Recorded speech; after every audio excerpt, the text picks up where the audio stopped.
আসসালামু আলাইকুম। যেমন আপনারা জানেন যে আমাদের যে বিষয়টা চলছে, যারা হাদিস অস্বীকারী তাদের নানান প্রশ্নের উত্তর। তাঁরা হাদিস নিয়ে যেসব কোশ্চেনগুলো ওঠান বা তুলে ধরেছেন, সেই হাদিসেরই জবাব দেওয়ার চেষ্টা করা হচ্ছে। সেই হাদিসগুলোর সঠিক ব্যাখ্যা ও সারমর্ম বোঝানোর চেষ্টা করা হচ্ছে। এই বলে আমরা আজকের টপিক, যেমন আপনারা থাম্বনেল দেখে বা টাইটেল দেখে বুঝতে পেরে গেছেন, একটা হাদিসের মধ্যে আছে মুসা আলাহিসাল্লামের কাপড় এক পাথর নিয়ে চলে যায়, আর মুসা আলাহিসাল্লাম তার পিছনে উলঙ্গ হয়ে দৌড়াতে থাকেন। এমনকি এমন এক জায়গায় গিয়ে মুসা আলাহিসাল্লাম পৌঁছান যেখানে সবাই তাকে উলঙ্গ অবস্থায় দেখে। এই হাদিসটার উপরে হাদিস অস্বীকারীরা প্রশ্ন তুলেছে যে একজন নবীকে এমন অসম্মানজনক কথা বলে বুখারী অসম্মান করেছে, সেই কারণে বুখারীকে মানা যাবে না, ধরে পুকুরে ফেলে দিতে হবে। আজকে আমরা জানবো যে এনাদের যে এই যে প্রশ্নটা আছে বা এই যে হাদিসটার উপরে কমপ্লেন্ট আছে, এটা কতটা গ্রহণযোগ্য, আর এনারা এই হাদিসটা বলার সময় কতটা সত্যতা নিজেরা গ্রহণ করে, আর এই হাদিসের মধ্যে আসলে কি বলা হয়েছে, কেন বলা হয়েছে, এই সমস্ত জিনিসগুলো আমরা জানার চেষ্টা করব। এই বলে আমি আমার আজকের ভিডিও শুরু করছি। আউযু বিল্লাহি মিনাশ শাইতানির রাজিম, বিসমিল্লাহির রহমানির রহিম। রব্বি ইশরাহ লি সাদরি ওয়া ইয়াসসির লি আমরি ওয়াহলুল উকদাতাম মিন লিসানি ইয়াফকাহু কাওলি। রব্বি ইয়াসসির ওয়া লা তুয়াসসির ওয়াতাম্মিম বিল খাইর। লা হাওলা ওয়া লা কুওয়াতা ইল্লা বিল্লাহিল আলিয়্যিল আযীম। আমরা যদি বুখারী সেই হাদিসটা পড়ি, বুখারীতে হাদিস নাম্বার হচ্ছে 278, 278 নম্বর হাদিস। হাদিসটা কি আছে? আবু হুরায়রা রাদিয়াল্লাহু তাআলা আনহু হতে বর্ণিত, তিনি বলেন, বনী ইসরাইলের লোকেরা নগ্ন হয়ে একে অপরকে দেখা অবস্থায় গোসল করতেন, কিন্তু মূসা আলাইহিস সালাম একা একই গোসল করতেন। এতে বনী ইসরাইলের লোকেরা বলাবলি করেছিল, আল্লাহর কসম, মূসার কোষবৃদ্ধি রোগের কারণে মূসা আমাদের সাথে গোসল করে না। একবার মূসা আলাইহিস সালাম একটা পাথরের ওপরে কাপড় রেখে গোসল করছিলেন। পাথরটা তার কাপড় নিয়ে পালাতে লাগলো। তখন মূসা আলাইহিস সালাম, পাথর আমার কাপড় দাও, পাথর আমার কাপড় দাও বলে পেছনে পেছনে ছুটতে লাগলেন। এদিকে বনী ইসরাইল মূসার দিকে তাকালো। তখন তারা বলল, আল্লাহর কসম, মূসার কোনো রোগ নেই। মূসা আলাইহিস সালাম পাথর থেকে কাপড়টি নিয়ে পড়লেন এবং পাথরকে পেটাতে লাগলেন। আবু হুরায়রা রাদিয়াল্লাহু তাআলা আনহু বলেন, আল্লাহর কসম, পাথরটিতে 6 কিংবা 7টি পিটুনির দাগ পড়ে গেল। এই হচ্ছে সেই হাদিস যার ভিত্তিতে তারা প্রশ্ন তুলেছেন যে এই হাদিসটা বুখারী শরীফে আছে, বুখারী শরীফকে মানা যাবে না। বুখারী শরীফ একজন নবীকে অসম্মান করেছেন, এমনকি সমাজের সামনে উলঙ্গ করে প্রেজেন্ট করেছেন। হাদিসটা বর্ণনা হচ্ছে, ইসহাক ইবনু নাসার ক্বালা হাদ্দাসানা আব্দুর রাজ্জাক আন মামার আন হাম্মাম ইবনে মুনাব্বিহ আন আবি হুরায়রা। মানে বলছেন, ইসহাক ইবনু নাসার বর্ণনা করেন আব্দুর রাজ্জাক ইবনে মামার থেকে, তিনি হাম্মাম ইবনে মুনাব্বি থেকে, তিনি আবু হুরায়রা রাদিয়াল্লাহু তাআলা আনহু থেকে। আর আবু হুরায়রা রাদিয়াল্লাহু তাআলা আনহু বলেন, আন নবী সাল্লাল্লাহু আলাইহি ওয়াসাল্লাম, তিনি আল্লাহর রাসূল থেকে বর্ণনা করেন। তো এর যে সনদ আছে, এর সনদের মধ্যে কোনো ত্রুটি নেই। যতগুলো রাবি আছে মুহাদ্দিসিনদের মতে যে তানারা সব সহিহ রাবি, এই রাবিদের উপরে কেউ কোনো জেরা করেনি। তাহলে বোঝা গেল যে এই হাদিসটা যে আমাদের কাছে পৌঁছেছে, এর সনদ কিন্তু সম্পূর্ণ সহিহ। রয়ে গেল মাতান। তো এই হাদিসের মধ্যে যে প্রবলেমগুলো হচ্ছে, সেটা সর্বপ্রথম যে প্রত্যেক হাদিসের একটা ব্যাকগ্রাউন্ড থাকে, যে আল্লাহর রসুল কোনো হাদিস যখন বর্ণনা করছেন তো কেন করছেন, নিশ্চয়ই তার কোনো রিজন আছে। কি কি রিজন? ইয়া তো কেউ এসে আল্লাহ রসুলকে ডাইরেক্ট কোনো বিষয়ে জিজ্ঞেস করেছেন। দ্বিতীয়ত, আল্লাহ রসুল কোনো অন্যায় কাজ দেখেছেন, তার বিরুদ্ধে আল্লাহ রসুল কোনো কথা বলেছেন। তৃতীয়ত, কেউ এমন কোনো আমল করছে যেটা ভুল আমল, সেটা আল্লাহ রসুল বলে বুঝিয়ে দিয়েছেন যে এটা এইভাবে না এইভাবে করো। মানে বোঝা যায় যে প্রত্যেক হাদিসের পিছনে কোনো না কোনো ব্যাকগ্রাউন্ড আছে। কিন্তু এই হাদিসটা পড়লে আমরা বুঝতে পারছি যে এর কোনো ব্যাকগ্রাউন্ড আমরা পাচ্ছি না। আল্লাহ রসুল কেন হাদিসটা বর্ণনা করলেন, এমন একটা অশ্লীল ভাষা কেন ইউজ করলেন, বা এই যে মুসা আলাইহিস সালামকে উলঙ্গ হিসেবে কেন আল্লাহ রসুল বর্ণনা করলেন, এই হাদিসের মধ্যে কিন্তু এই কোনো প্রশ্নের উত্তর পাওয়া যায় না।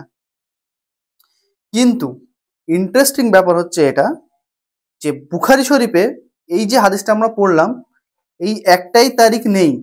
তারিখ মানে হচ্ছে যে একটা হাদিসের অনেকগুলো বর্ণনা, সেগুলোকে একসঙ্গে যখন আমরা বলি তখন তুরুক বলি, আর যখন সিঙ্গেল আমরা বর্ণনাকে বলি তখন তারিখ বলি।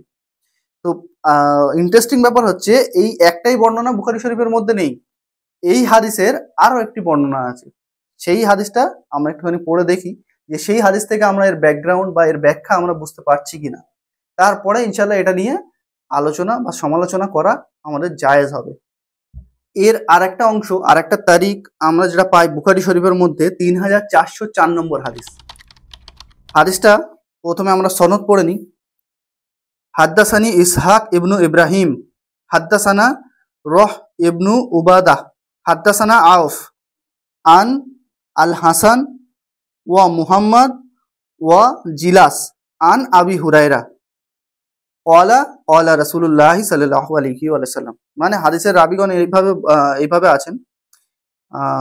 ইসহাক ইবনু ইব্রাহিম বর্ণনা করেন রহ ইবনু উবাদা থেকে, তিনি আউফ থেকে, তিনি হাসান ও মোহাম্মদ ও জিলাস থেকে বর্ণনা করেন এবং তানারা আবু হুরায়রা থেকে বর্ণনা করেন। এই হচ্ছে হাদিসের সনদ।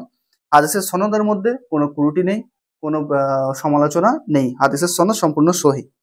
এবারে এই তারিখের মধ্যে কি আসে আমরা একটুখানি পড়ে দেখি যে আমরা এই সমস্ত জিনিসগুলো আনসার পাই কি। আবু হুরায়রা রাদিয়াল্লাহু তাআলা আনহু হতে বর্ণিত, তিনি বলেন আল্লাহ রসুল বলেছেন, মুসা আলাইহিস সালাম অত্যন্ত লজ্জাশীল ছিলেন, সবসময় নিজের শরীরকে ঢেকে রাখতেন, তার দেহের কোনো অংশ খোলা দেখা যেত না, তা থেকে তিনি লজ্জাবোধ করতেন, কোনো শরীরের অংশ দেখানো থেকে তিনি লজ্জাবোধ করতেন। বনি ইসরাইলের কিছু লোক তাকে খুব কষ্ট দিত।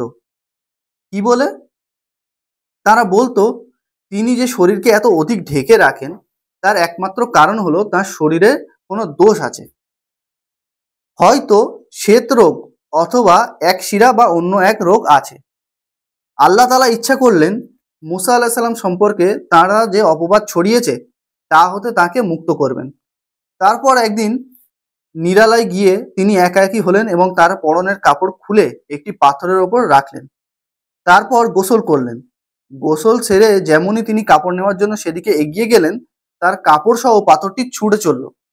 তারপর মুসা আলাইহিস সালাম তার লাঠি হাতে নিয়ে পাথরটির পেছনে ছুটলেন। তিনি বলতে লাগলেন, আমার কাপড়, হে পাথর, আমার কাপড়। শেষে পাথরটি বনি ইসরাইলের একটি জনসমাবেশে গিয়ে পৌঁছালো। তখন তারা মুসা আলাইহিস সালামকে বস্ত্রহীন অবস্থায় দেখলেন যে তিনি আল্লাহর সৃষ্টির মধ্যে সবচেয়ে সৌন্দর্যে ভরপুর এবং তারা তাকে যে অপবাদ দিয়েছিল সেসব দোষ হতে তিনি পুরোপুরি মুক্ত। আর পাথরটি থামলো। তখন মুসা আলাইহিস সালাম তার কাপড় নিয়ে পড়লেন এবং তার হাতের লাঠি দিয়ে পাথরকে জোরে জোরে আঘাত করতে লাগলেন। এতে পাথরটিতে 3 বা 4 কিংবা 5 আঘাতের দাগ পড়ে গেল। আর এটি হলো আল্লাহর এ বাণীর মর্ম, হে মুমিনগণ, তোমরা তাদের মতো হও না যারা মুসাকে কষ্ট দিয়েছিল। তারপর আল্লাহ তাআলা তাকে নির্দোষ প্রমাণিত করেন তা হতে যা তারা রটিয়েছিল, আর তিনি ছিলেন আল্লাহর নিকট মর্যাদার অধিকারী। সূরা আহজাব 69 নম্বর সূরা। তাহলে এই হাদিসটা পড়ে আমরা যে সমস্ত ব্যাকগ্রাউন্ডগুলো আমাদের কাছে খুলে গেল। কি এই আয়াতটা নাজিল হওয়ার পরে নিশ্চয়ই কিছু মানুষ গিয়ে আল্লাহ রসুলকে জিজ্ঞেস করেন যে আল্লাহ সুবহানাহু ওয়া তাআলা যে এখানে এই কথাটা বলেছে যে তাদের মতো হও না যারা মুসা আলাইহিস সালামকে কষ্ট দিয়েছিল, তো একটা নিজেদের মধ্যে একটা কোশ্চেন উঠে আসে যে মুসা আলাইহিস সালামকে বনী ইসরাইল কি এমন কষ্ট দিয়েছিল যেটা আল্লাহ সুবহানাহু ওয়া তাআলা এখানে বর্ণনা করছে। সূরা আহজাব কিন্তু খুব একটা ইম্পর্টেন্ট সূরা। এই সূরার মধ্যে খুব ইম্পর্টেন্ট বিষয় আলোচনা হয়েছে যার সঙ্গে এটাই রিলেটেড। আমরা কোরআন পড়ে সেটা বোঝার চেষ্টা করবো যে সেটা কি ছিল। তো যখন আল্লাহ রসুলকে জিজ্ঞেস করা হয় তখন আল্লাহ রসুল এই ঘটনাটি উল্লেখ করেন। তার মানে বোঝা যায় হাদিসের একটা ব্যাকগ্রাউন্ড আমরা পেলাম, হাদিসের প্রেক্ষাপট পেলাম, হাদিস বর্ণনা করার রিজন আমরা পেলাম। একটা প্রশ্ন যেটা এখানে রয়ে গেছে সেটা ছিল যে পাথর কিভাবে দৌড়াতে পারে। আমরা মুসা আলাইহিস সালামের ঘটনা যদি দেখি বা পড়ি কোরআনের মধ্যে তখন আমরা দেখতে পাবো যে মুসা আলাইহিস সালামের জমানায় তানাদের উম্মতের সঙ্গে নানান রকমের মুজিজা আল্লাহ সুবহানাহু ওয়া তাআলা দেখিয়েছে। যেমন তানাদের ওপরে মানোয়া ও সালোয়া নাজিল করেন আসমান থেকে। তারা যখন ফেরাউনের হাত থেকে বেঁচে নদীর ওপারে চলে যায় তখন তানাদের অত বড় একটা দলকে কোনো একটা মেঘ সবসময় তানাদেরকে ছামা করে রাখতো। তার কারণ তাদের সেই সময় ঘরদোর ছিল না। মরুভূমি অঞ্চলে যদি সারাক্ষণ ধূপের মধ্যে থাকে তাহলে রোগেতে মারা যাবে, এটা নর্মাল ছিল। তো অনেক ধরনের মুজিজা মুসা আলাইহিস সালামের কওমকে আল্লাহ সুবহানাহু ওয়া তাআলা দেখিয়েছেন। সেই কারণেই আল্লাহ সুবহানাহু ওয়া তাআলা কোরআনে বারবার বলেছে যে আমি তোমাদের উপরে নানান নিয়ামত নাজিল করেছি, নানান ধরনের নিদর্শন দেখিয়েছি, তারপরেও তোমরা কুফর করবে। তো পাথর যে কাপড় নিয়ে চলে গেছে এটা কোনো অসাধারণ ব্যাপার না। মুসা আলাইহিস সালামের জমানায় এই জিনিসটা নর্মাল ছিল। কোনো রকমের মোজেজা, পাথর ভেঙে পানি ঝর্ণা বার হওয়া, আরো নানান জিনিসগুলো। তো এটা কোনো বড় ব্যাপার না মুসা আলাইহিস সালামের জমানায়, এখনকার না। এবারে আমরা সূরা আহজাবটা দেখব আর এর প্রেক্ষাপটটা আমরা আরো ডিটেলে বোঝার চেষ্টা করব। সূরা আহজাব যদি আমরা খুলি, এই আয়াতটা হচ্ছে 69 নম্বর আয়াত, 33 নম্বর সূরা। আউযু বিল্লাহি মিনাশ শাইতানির রাজিম, বিসমিল্লাহির রহমানির রহিম। আল্লাহ সুবহানাহু ওয়া তাআলা বলছেন, ইয়া আইয়ুহাল্লাযীনা আমানু, হে ঈমানওয়ালারা যারা ঈমান এনেছো, লা তাকুনু কাল্লাযীনা আযাউ মূসা, তোমরা তাদের মতো হয়ে যেও না যারা মূসা আলাইহিস সালামকে কষ্ট দিয়েছিল। ফাবাররাহুল্লাহু মিম্মা ক্বালু, তারপর আল্লাহ তা থেকে, তাদের কথা যা তারা বলতো, মূসা আলাইহিস সালামকে মুক্ত করলেন। ওয়াকানা ইনদাল্লাহি ওয়াজিমা, সে আল্লাহর কাছে ছিল মর্যাদাশীল ব্যক্তি। এই আয়াতটা পড়ার আগে যদি আপনি পড়েন, দেখবেন যে এখানে একটা বিষয় নিয়ে ডিসকাস করা হচ্ছে। সেটা কি? আম্মা আয়েশার ওপরে কিছু মানুষ অপবাদ রটায়। এক সফরে আম্মা আয়েশা বলেন বুখারী শরীফের হাদিসে, যে আমি আল্লাহ রসুলের সঙ্গে এক সফরে গিয়েছিলাম, আমার গলার একটা হাড় পড়ে যায়। সেই হাড়টা খোঁজার কারণে আল্লাহ রসুল এক জায়গায় পাড়াও করেন। সবাই মিলে সেই হাড়টা খোঁজে, কিন্তু পাওয়া যায় না। পরে দেখা যায় যে একটা উটের নিচেই সেই হাড়টা ছিল। সেই জায়গায় রাত হয়ে যাওয়ার কারণে সবাইকে বলে যে তোমরা বিশ্রাম করে নাও, সকালবেলায় আমরা যাব। সকালে উঠে যে পালকি বা উট যার উপরে আম্মা আয়েশা ছিলেন সেটাকে নিয়ে চলে যায়, আম্মা আয়েশা একলা রয়ে যায়। তারপরে এক সাহাবা যাওয়ার সময় আম্মা আয়েশাকে দেখে চিনতে পারেন যে আমি তো আগে দেখেছিলাম, চেনার কারণে আম্মা আয়েশাকে নিয়ে তিনি যায়। এর পিছনে কিছু মুনাফিকরা আম্মা আয়েশার নামে এমন রটিয়ে দেয় যে তিনি নাউজবিল্লাহ কারোর সঙ্গে জেনা করেছেন। এমনকি মুসলমানরা সেই সময় আল্লাহ রসুলের সাহাবারাও কনফিউজ হয়ে যায় যে এটা সত্যি না মিথ্যা। এমনকি রেওয়ায়াতের মধ্যে এটাও পাওয়া যায় যে অনেক সাহাবা তানারা এর মধ্যেও জড়িত হয়ে যায়, তানারাও এটা রটিয়ে বেড়ায়। এই সমস্ত বিষয়টাকে নিয়ে এই সূরা আহজাবে ডিসকাস করা হয়েছে। এই যে মুনাফিকরা আল্লাহ রসুলের যখন ক্যারেক্টার অ্যাসাসিনেশন করার চেষ্টা করছিল তার ওয়াইফের দ্বারা, কোনো রকম ভাবে পারছে না আল্লাহ রসুলের দাওয়াতকে কোনো ক্ষতি করার, তখন ইহুদিরা খাস করে মদিনাতে তারা চেষ্টা করেছিল আল্লাহ রসুলের আর আল্লাহ রসুলের স্ত্রীর ব্যাপারে এমন এমন কিছু কথা আমরা তুলে ধরি যে তাদের ক্যারেক্টারকে অ্যাসাসিনেট করা যায়। সেই জায়গায় আল্লাহ সুবহানাহু ওয়া তাআলা এই আয়াতটাকে বলছেন, কি বলছেন? যে তোমরা তাদের মতো হয়ে যেও না হে ইমানদাররা যারা মুসা আলাইহিস সালামকে কষ্ট দিয়েছিল। কি করেছিল মুসা আলাইহিস সালামের কওম? তানারাও একটা অতিরিক্ত অপমানজনক বিষয় মুসা আলাইহিস সালামের নামে রটিয়ে দিয়েছিল।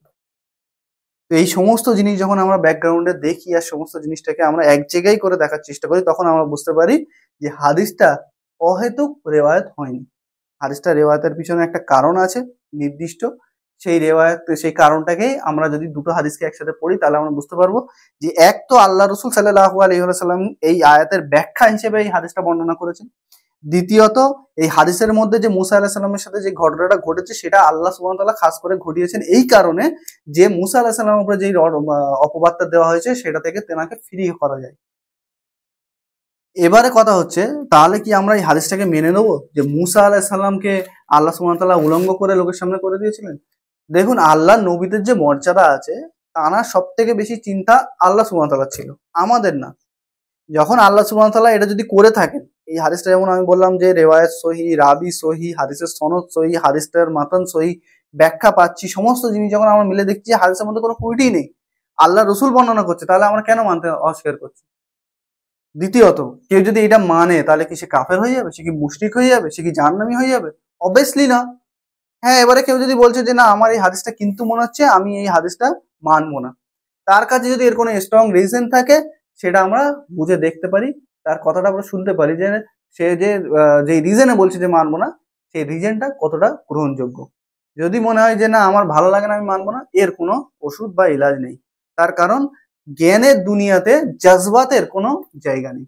আশা করি আমি বোঝাতে পারলাম। এই যে বুখারীর হাদিসটা ছিল, আমি এই জিনিসটাকে সম্পূর্ণভাবে বোঝাতে পারলাম। একটা জিনিস যেটা রয়ে গেল, এই যে উলঙ্গ হয়ে একজন আরেকজনের সঙ্গে গোসল করা, এই ব্যাপারে আল্লাহ রসুল সাল্লাল্লাহু আলাইহি ওয়াসাল্লাম, মুসলিম শরীফের মধ্যে একটা হাদিস বর্ণনা হয়, আবু সাইদ খুদরি রাদিয়াল্লাহু তাআলা আনহু হতে বর্ণিত, তিনি বলেন আল্লাহ রসুল বলেছেন, কোন পুরুষ যেন অপর পুরুষের লজ্জাস্থানের দিকে না তাকায় এবং কোনো মহিলা যেন অপর মহিলার লজ্জাস্থানের দিকে না তাকায়, কোনো পুরুষ অপর পুরুষের সাথে যেন এক কাপড়ের নিচে না ঘুমায় এবং কোনো মহিলা অপর মহিলার সঙ্গে যেন এক কাপড়ের নিচে না ঘুমায়।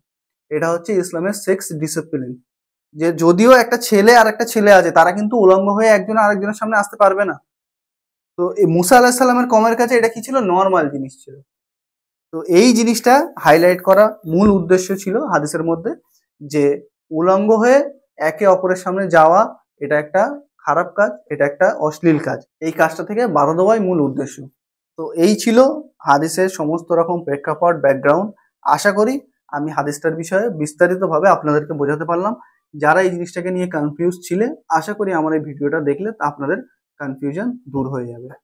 আমি এই ভিডিওর মধ্যে যা কিছু ভালো কথা বলেছি, আল্লাহ সেগুলোকে কবুল করুক। যদি আমি কিছু ভুল বলে থাকি অজান্তে, আল্লাহ আমাদেরকে মাফ করে সেটাকে সঠিক করে নেওয়ার তৌফিক দান করুক। সুবহানাকা আল্লাহুম্মা বিহামদিকা আশহাদু আল্লা ইলাহা ইল্লা আনতা আস্তাগফিরুকা ওয়া আতুবু ইলাইক ওয়া মা আলাইনা ইল্লাল বালাগুল মুবিন।